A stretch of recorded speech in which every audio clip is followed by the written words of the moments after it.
अच्छा डॉक्टर साहब, आमतौर पे जैसे दांत और फेफड़े डॉक्टर के पास तभी जाते हैं जब खराब हो चुके होते हैं, नहीं तो जाता नहीं कोई भी डॉक्टर के यहाँ।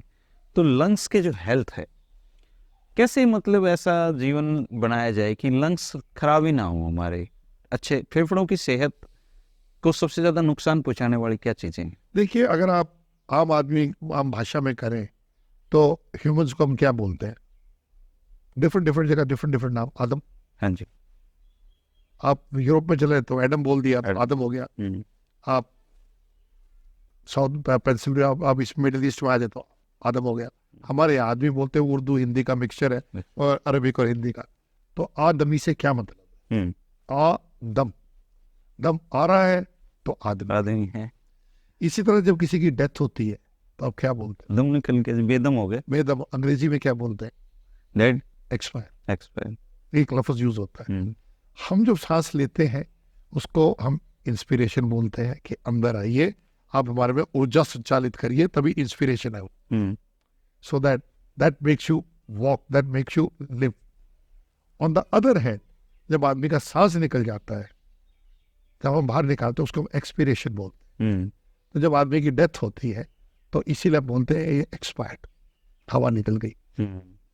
तो ये नाम जो उनसे अगर आप देखेंगे डिफरेंट कल्चर्स में भी, डिफरेंट लैंग्वेजेस में भी एक्सप्लेन करते हैं इम्पोर्टेंस। लंग्स की इम्पोर्टेंस। आप सब कुछ बंद कर सकते हैं, आप खाना बंद कर सकते सांस सुनाया हैं, नहीं, लेकिन आप दम लेना बंद नहीं कर सकते।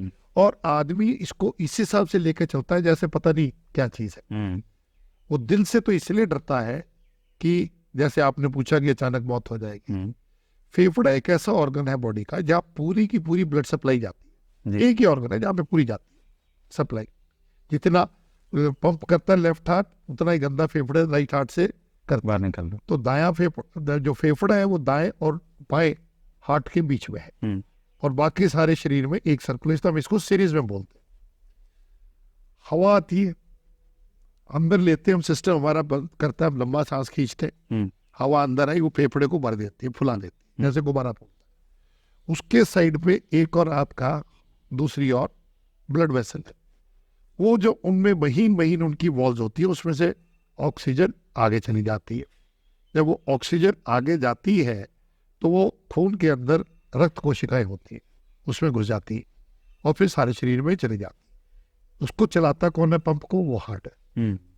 इसलिए हार्ट जब पंप बंद हो जाएगा तो आप क्या देखेंगे? क्या वो चलना बंद हो जाएगा, ऑक्सीजन नहीं जाएगी। और आपका मास्टर ऑर्गन, सारे ऑर्गन इंपॉर्टेंट है पर मास्टर ऑर्गन आपका ब्रेन है। अगर ब्रेन में 3 मिनट तक ऑक्सीजन नहीं आए तो आप ये समझ लो किसी काम का नहीं, मर जाता। तो इसीलिए उस वक्त पीरियड को करके हम मसाज कहते हैं, जिसको हम कार्डिक मसाज बोलते हैं, विटनेस अरेस्ट के अंदर करते हैं। और उसके रिजल्ट्स भी लगभग 15 से 20% के अंदर रिकवर कर जाते हैं। फेफड़े की दिक्कत यह है कि ये डिपेंड करता है, ये एक तरह से छननी है। एक हवा आई, उसको थोड़ा छानता है, फिर आगे भेजता है। अगर आप हवा ले रहे हैं वो आपका जो वातावरण में है, अगर वातावरण के अंदर लगभग आपका 80% नाइट्रोजन है, 20% ऑक्सीजन, इस 80% नाइट्रोजन से फर्क नहीं पड़ता, पर 20% ऑक्सीजन से हमें फर्क पड़ता है। और ये आपके शरीर में जाती है, अंदर मात्रा में जाती है, जिससे बॉडी सिस्टम बना हुआ है। और जो सबसे छोटा है वो सेल होता है बॉडी का, वहां तक ऑक्सीजन आपको लेके जाना है। क्योंकि अगर वो सेल चलेगा तो उससे सेल से उत्तक बनते हैं, टिश्यू बनता है, टिश्यू से ऑर्गन बनता है, ऑर्गन एक दूसरे से बात करते, चीजें करते, तो जीवन का रंग चलता है। जब वो ऑक्सीजन वहां नहीं जाएगी, ऑक्सीजन उसके लिए ऊर्जा का काम करती है, पेट्रोल का, एक ग्लूकोज और एक ऑक्सीजन यूटिलाइजेशन। ग्लूकोज की यूटिलाइजेशन के लिए ऑक्सीजन चाहिए। ये जो दोनों मिलकर चलते हैं इकट्ठे तो कार्बन डाइऑक्साइड बनता है, जिसको हम बाहर निकालते हैं। अब हो क्या रखा है कि वातावरण दूषित है, उसके कारण जब आप एक्चुअली बिल्कुल प्रिस्टीन फेफड़ा देखेंगे, पहाड़ों पे देखिए प्राइम टाइम में, तो सर्जन आपको बता देंगे, आप भी देख के बता देंगे, बिल्कुल गुलाबी रंग। अच्छा जी। लेकिन आज के दिन क्योंकि ये जो इतना प्रदूषण हो रहा है, उसके अंदर जब आप फेफड़ा देखते हैं तो वो बिल्कुल काला मिलता है। कल मोस्टली लोगों का। और मजेदार और बात बताते हैं कि जब हम अंदर दूरबीन से देखते हैं और खास तौर पे हम ग्रामीण परिवेश में अपनी माताओं को, बहनों को, इनका देखते जो चूल्हे पे काम करती हैं, उसके अंदर आप अंदर डिपॉजिट्स देखते हैं ब्लैक रंग के। अच्छा जी। इसको हम एंथ्रेकोफेब्रोटिक लंग डिजीज बोलते हैं। एंथ्रेक्स काला ब्लैक आ गया, वो फ्रेंच, वो आपका ग्रीक वर्ड है। तो कहने का मेरा अभिप्राय ये है कि जो आपकी क्वालिटी ऑफ एयर है वो डिसाइड करती है आपकी लंग हेल्थ की, एक चीज। दूसरा, जिस तरह से कई लोग आज के दिन जिस तरह ये टाइल्स काटते हैं बच्चे लोग, या आज के दिन पहाड़ों को तोड़ के जो माइनिंग करते हैं या क्रेशर्स में है, जब उससे नहीं देते तो अंदर डस्ट जाती है, गैस जाती है, उसको हम बोलते हैं occupational lung disease, silicosis etcetera. उसमें टीबी का भी खतरा ज्यादा है, फेफड़े का भी, कैंसर का भी। और आप विश्वास नहीं करेंगे, 30 साल के आदमी के लंग ऐसे लगते हैं जैसे 80 साल के। इतना तो लंग हेल्थ में सबसे बड़ी चीज ये, इसीलिए आप देखोगे हमारे बहुत जोर दिया गया है कि आप प्राणायाम करिए, उसमें लंबा आप सांस खींचते हैं तो पूरा फेफड़ा खुलता है, क्योंकि जो नीचे वाला फेफड़ा कई बार बंद हो जाता है, उसको खोलने के लिए लंबा आप सांस लेते हैं। या कभी आपको सुस्ती हो, आप आवासी लेते हैं तो भी इसलिए होता है कि फेफड़ा खुल जाए। प्लस दूसरा, कार्बन डाइऑक्साइड जो इकट्ठे हो रही है शरीर में बाहर निकल जाए वातावरण में कई बार। इसलिए आपको रिकमेंडेड भी है कि कार भी चला रहे हो जब जैसे लगे तो खिड़की खोल लीजिए ताकि शुद्ध हवा आ जाती है। तो इसलिए लंग हेल्थ के लिए पहले तो सफस वायु का होना, अच्छी मसल्स का होना, खुराक का होना, deep inspiration, deep breath inside लेना छोड़ना। तो जो रोम विलोम हम करते हैं उसको, या हम जो उनसा और योगा के आश्रम जो योगा के आसन करते हैं, खास तौर पे जो लंबा श्वसन लेते हैं करके, वो फेफड़े के लिए अच्छे रहते हैं। और इसी तरह ये मूवमेंट है जो उनसे ये मसल्स के कारण होती है। यहाँ पे जो आपका रिब केज है, जो आपकी छाती है, इसके ऊपर मसल्स लगे हुए हैं, वो इसको खींचते हैं। और नीचे जो पेट और छाती को करते हैं उसको डायफ्राम बोलते हैं। तो अच्छा खाइए, अच्छा पीजिए, और इसी के साथ साथ स्वस्थ जो आपकी हवा है उसमें सांस। मॉर्निंग वॉक हेल्प करती है। मॉर्निंग वॉक हेल्प करती है, लेकिन आजकल दिक्कत है क्योंकि इसमें आपके सुबह के टाइम में ठंड के कारण हवा नहीं चल रही, तो जो कण है वो बैठ जाते हैं। सर्दियों मतलब धुंध जब पड़ रही हो तब नहीं घूमना चाहिए, अवॉइड करना चाहिए। उसके दो कारण है, एक तो फेफड़े का, उससे भी ज्यादा ऐसा है कि क्योंकि ठंड के कारण शरीर में जो आपकी खून की नाली है वो सिकुड़ती है, उससे प्रेशर बढ़ता है।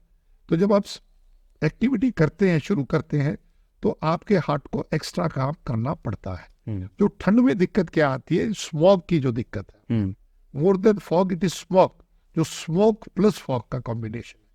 उसके अंदर आपके साथ क्या होता है कि जो कई पार्टिकल्स ऐसे होते हैं जो गैस के अलावा होते हैं, उनको हम पार्टिकुलेट मैटर बोलते हैं। वो पार्टिकुलेट मैटर वेरियस साइज के होते हैं। तो सबसे पहले उनको आपका नाक रोकता है, तभी नाकों में बाल होते हैं। तो वो बाल, एक तो हवा जो आप ब्रीथ करते हैं उसको मॉइस्ट करते हैं, उसको गीला करते हैं, जो बॉडी को रिक्वायरमेंट है जी। और उसके साथ साथ उस फिल्टर, इसलिए जब कई बार आप नाक साफ करता है कोई आदमी देखता तो काले रंग का आता है, वो डिपेंड करता है कि आप पॉल्यूशन वाले एरिया। पहले हम दिए की रोशनी में पढ़ते थे तो हाँ, सुबह नाक से तो वो इसका मतलब है कि आपने जो लिया स्मॉग है। फिर वो वहां से जब फेफड़े में जाता है तो उसके अंदर से पार्टिकल्स शरीर में से निकल के ब्लड में चले जाते हैं और सारे शरीर में घूम जाते हैं। उसको हम पार्टिकुलर मैटर कहते हैं। डिफरेंट साइजेज है उसके नाम पे, 2.5 या PM10। वो इतना महीन है कि सारी जाके जो छोटी छोटी महीन कोशिकाएं हैं उसमें जाते हैं, उसमें घुस जाते हैं। और आप विश्वास नहीं करेंगे, एयर पोल्यूशन के कारण फेफड़े तो खराब हो ही रहे, हार्ट अटैक का इंसिडेंस बढ़ जाता है, ब्रेन अटैक का इंसिडेंस बढ़ जाता है। और जो स्टडीज आ रही हैं वो ये भी शो कर रही हैं कि जो बच्चे ऐसे वातावरण में पैदा हो रहे हैं, और जो लोगों को बड़ा शौक है कि हाईवे पे अपना घर होना है, चीन से स्टडीज आई है कि अगर आपका आधा किलोमीटर के अंदर हाईवे में घर है तो उसमें हार्ट की, ब्रेन स्ट्रोक की, और इवन पैदा होने वाले बच्चों में भी उनकी मेंटल रिटार्डेशन देखी जा रही है। अच्छा नहीं, इसका इतना बड़ा दुष्प्रभाव हमारी सेहत पे पड़ रहा है। तो जहां से हम शुरू हुए थे कि आपको अपनी मसल्स को ठीक रखना है, आपको बीच बीच में डीप सांस, जो हमारी योगा है वो बहुत अच्छी है, वो लेते रहिए, रोम विलोम करिए। आपका जो श्वसन का आप डीप सांस लेते हैं, करते हैं, जो वो करते रहिए।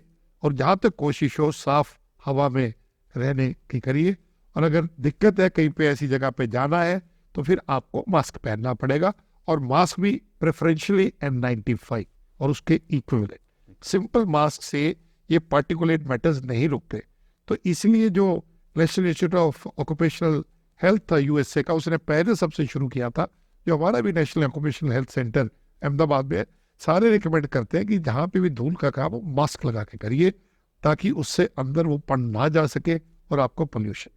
लेकिन अनफॉर्चुनेटली एयर पोल्यूशन इतना ज़्यादा है इस समय हमारे एरियाज में दिख रहा है। भारत के हालात तो बहुत ही खराब होंगे। वो इसलिए है, जो मुझे एक बार दुख हुआ सबसे, मैं 2009 की बात कर रहा हूँ, जब मैं इंग्लैंड से वापस आ रहा था, हवाई जहाज में पायलट की जो अनाउंसमेंट थी, कोई मुझे पसंद नहीं आई, लेकिन वो ट्रुथ था। वो विदेशी एयरवेज थी, तो उसने कहा कि now we are entering Indian subcontinent. जब हम वहाँ से आते, हिंदू कुश की ओर से आते, तो पाकिस्तान लाहौर के ऊपर से होते हुए दिल्ली से आते, वेस्टर्न उससे कि अब हम हिंदुस्तान में गुबार देख रहे हैं, हेज देख रहे हैं, यूजुअल हेज देख रहे हैं, then the clear sky of the Europe. तो कहने का मेरा अभिप्राय है कि लोगों को ये रियलाइज करना पड़ेगा कि हम बहुत बड़ी कॉस्ट खुद तो झेल ही रहे हैं, हम अपने आने वाली पीढ़ी को कितनी दिक्कतें देंगे ये जो एयर पोल्यूशन है। और इसका सोल्यूशन हम तो बता सकते हैं कि क्या दिक्कत है। End of the day planners को, ब्यूरोक्रेट्स को, और उसके साथ साथ जो वेरियस एस्पेक्ट्स है एयर पोल्यूशन के देखने के, एनवायरमेंटल हेल्थ वाले हैं, हम लोग हैं जो बात कर रहे हैं ह्यूमन हेल्थ की, इसी तरह से एनिमल हेल्थ, एनिमल्स को भी दिक्कत हो रही है उससे। ये नहीं है कि हमें दिक्कत हो रही है, एनिमल्स को भी दिक्कत हो रही है। इसी तरह से हम देख रहे हैं कि पौधों को दिक्कत हो रही है, पौधों की भी मैप्स आने लगी जिसमें वो बता देते हैं कि क्या दिक्कत आ रही है, क्या दिक्कत है। तो पूरे यूनिवर्स को जो इसकी दिक्कत आ रही है वो हमको ध्यान रखना पड़ेगा।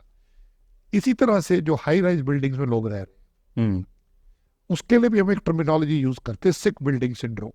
अच्छा जी। कि आप में जो गैसेस बन रही है, आ रही है, वो ट्रैप हो जाती है, निकल नहीं पाती। निकलेंगी तब जब हवा का सर्कुलेशन होगा।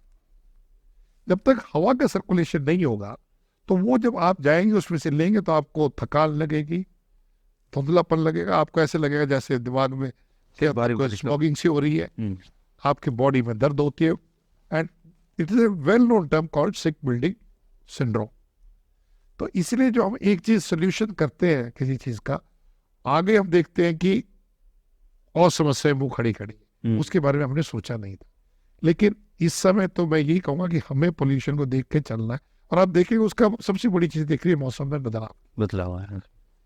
बचपन में मुझे याद है, हम 1 अक्टूबर के पास पंखे बंद कर देते, मुझे खुद को ही कितना अच्छा मौसम होता था गांव का। और उसके बाद आप 1 अप्रैल के आसपास पंखे चलाना शुरू करते थे।